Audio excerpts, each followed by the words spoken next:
melawai. Saudara, warga Meksiko menyambut kehadiran timnas Iran untuk berlaga di Piala Dunia 2026. Sementara warga Amerika keturunan Iran di Los Angeles justru berunjuk rasa meminta FIFA menghukum Federasi Sepak Bola Iran. Kendati masih berkutat dengan masalah imigrasi bagi sebagian stafnya, timnas Iran tetap menggelar latihan menyambut laga perdana melawan Selandia Baru. Memilih markas di Tijuana, Meksiko, penggawa timnas Iran disambut para penggemar, bukan warga Iran, melainkan warga Meksiko yang rela menunggu pemain Iran untuk sekadar meminta foto dan tanda tangan. Sementara pemandangan berbeda justru terlihat di Los Angeles, tempat timnas Iran akan menggelar pertandingan. Alih-alih bangga, warga Amerika keturunan Iran berunjuk rasa meminta FIFA menghukum Federasi Sepak Bola Iran karena mencampur adukan olahraga dengan politik.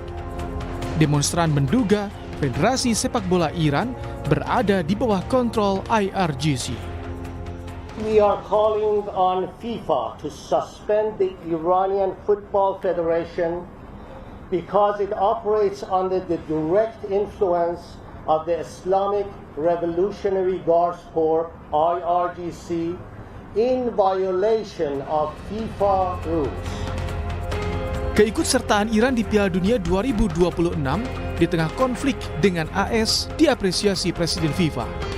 Bahkan Infantino juga sempat membujuk Iran akan datang ke Teheran dan mengemudikan bus untuk membawa timnas Iran ke Piala Dunia. I told them and I promised them that they would come, and if I had to go with a bus to Tehran and drive them here, I would do that.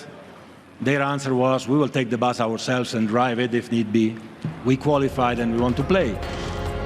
Partisipasi Iran dalam turnamen Piala Dunia menjadi sorotan menyusul serangan militer yang dilancarkan oleh Israel dan Amerika Serikat terhadap Iran pada 28 Februari.